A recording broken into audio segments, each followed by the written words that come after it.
Okay, so here's a fresh bottle of liquid nails. And lots of caulking, not all caulkings, but sometimes it'll have on the inside a little Teflon piece or a little aluminum piece there that you have to pierce. And when I get a caulk gun, I always like to make sure it's got my little piercing tool right here. Now some caulk guns don't have this, so look for it. Okay? And most of them nowadays has a little cutter right here. So you can put this in, cut the tip. I don't usually use it though. It usually roughens this up. I usually cut that with my tin snips. I don't like cutting it, by the way, with a sheetrock knife, because that's a good way to cut your thumb or your finger with your sheetrock knife. So I'll make the first cut with my tin snips, boom boom. And here's the type of tin snips I'll use. And I'll cut that and then maybe pinch that out. And then if there's a little burr there, then I'll finish that off with my sheetrock knife. Okay? But when I get ready to pierce this, I'll flip this out, and then instead of piercing it just once, see, if I just pierce it once, I only have this much of the caulking going through that, and sometimes maybe the thing doesn't rip and you have to keep pressing it real hard. I'll just jab this down in there, you know, quite a few times like that, and then I'll wipe that off, because a lot of times when you put that back in, and then you might hang on to the gun with your hand, and now all of a sudden it's all on your fingers, especially after you use this the first time. This is all full, and then the next time you need it, you pierce it through there and you get it all the way up. So I usually try to wipe that off and keep that clean. And incidentally, if you need to clear something that is about this size or a little bigger, just remember, on your caulk gun, you always have this, so you could use this to clean out holes of, you know, whatever. You've got it right here on the tip. And most caulk guns don't cost very much, so get the one with this. If it costs you 99 cents more than the caulk gun without this, so what? This is well worth it. Okay, so there you go. Because see, if you didn't have that, what are you going to use to pierce that with? I've got a scratch awl here, but lots of times you might want to cut the tip thinner than that if you're doing some minute work. And maybe, see, I can't even push this all the way down to hit it. I'm only down that far. Okay, so I would have to push this bigger, then all of a sudden the hole gets bigger. Well, what else do you have? Well, I got a little screwdriver. I could use that. I could have used that. Boom, boom, boom. If I didn't have this. Okay?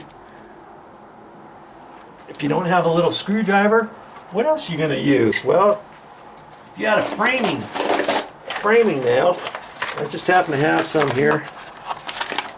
You could use a nail. You could use that. Doink, doink. Do that, and then when you get done with the caulking, you could push the nail back down in there so that this doesn't all get hard. Because if you don't use your caulk gun for, let's say, 4 or 5 months, and you still have half a tube, 3/4 of a tube in here, this is all hard. How are you going to clean that all out? You got to start digging it out and stuff. If you had something in it, now you can pull that out. At least you've got a hole this big through that hard piece. You don't have to cut this bigger and try to pry it out. Pretty soon you've got a big old fat tip here that's all messed up because you had to dig it out with your screwdriver or something. Okay. Another thing you could use is you could get a long screw. This is only a 2-inch, but you could get a 3-inch screw, and I've done that before, and I'll put that down in there. I'll put that down in there, and then to pull it out, I can unscrew it, you know, with my screw gun or my Phillips screwdriver or something like that, if that's in there. But I would want a screw that's long enough to go all the way down in there, because I don't want that area to get hard. If that area down there gets hard, then I got to get that out, and then it's hard. Then you have to squirt and squirt and squirt to try to get the big piece out of there and dig it out. So there's a few tips for you when you're using your caulking.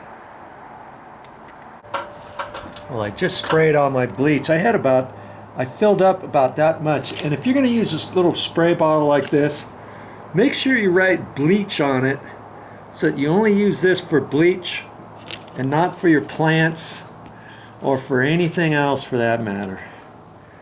Okay, so I saturated this area. I even sprayed inside the holes. I'm letting it dry right now. I even sprayed up in there because eventually, once I get the floor on, I'm going to have to pack this with something. This is, I even sprayed that. That's part of the OSB, and I don't know how far this backing goes. I think it goes 5.5 inches. I'll have to be careful on that. And then I might chisel this part out and put a new little piece of OSB plywood in here, from here over to about there or something, and then patch in the rest. Because see, I still have to do stuff down in there. Look at that. Isn't that amazing? It's like, how on earth did that get like that? And I think it was just because it leaked right in here, and the OSB, once the edge of it, or once right in here got wet, it just acted as a sponge, and this got wet, and a little bit further, a little bit further, a little bit further down in there. And I'm going to try to save this, but I'm going to have to cut the top from here down to there off, so I can take that little strip off so that I can see what's going on in there, and then I'm going to have to patch in that over the top of this. I think that's what I'm going to do. Okay, but even the side of this plywood, I sprayed in there to get all that stuff, because this plywood's going to stay. I may have to cut out just a little sliver over here and patch that, but I'm not going to do that all the way across here. See, this stuff right here is nice. See there? But I still sprayed a little bit in there. See where it's kind of black right in there? I sprayed in there. I sprayed out down in that gap, even though nobody's ever going to see that once I put the ledger on there, but that'll kill anything in there. And right up in there I did, even down in that hole. Right down in there I sprayed in there. Okay, and those holes, sprayed all that patch area where the stucco has to be patched. I even took a little bit and sprayed down here, not a whole lot. Sprayed down in that cavity. I thought I was just going to spray a little bit, so I'm glad I poured about that much Clorox in there, and I used it all, just about. There's hardly any left in there. And now I'm just going to kind of let that dry. Once it dries, then I'll fill up these holes. And you can put regular caulking in these holes if you want. I'm just going to go ahead and put some construction adhesive in there. That'll work too. I'm going to have the ledger up there. Once my floor goes to here, ideally it's not going to leak from here on down. Okay, but since this is open, I'm just going to go ahead and fill it up anyways while I can. Now see what I was talking about? I made it just a hair long, not very much, but just a smidge, and I whacked it in there so it will stay up without me touching it. I tried to do that. This one's just a hair longer than this side. It's about 1/4 inch longer than from over here.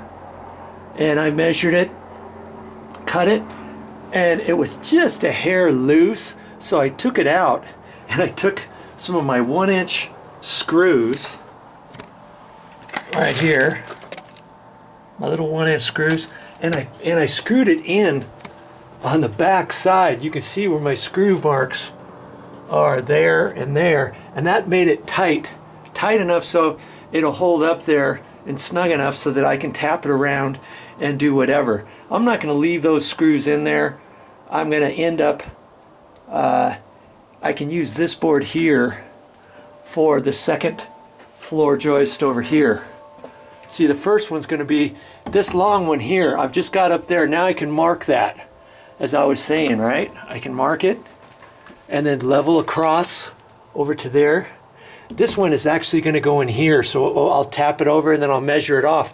And I'm not even sure if that wall is square to this edge over here. I'm just going to have to kind of make an assumption that it is when I put the plywood in. When I cut the first piece of plywood, it'll tell me whether or not I'm going to have to do something funky on the notch, whether or not the last joist is going to be right in here for the 8 feet. It's like 8 feet 6 inches or whatever. This last 2x6 floor joist, once I get it up there, I'm going to leave it loose, or I may not even put it in at all until I get the plywood up here, because if I have to notch it a little bit further over there, cut off the end because it's not perfectly square or something, I may have to line it up to that.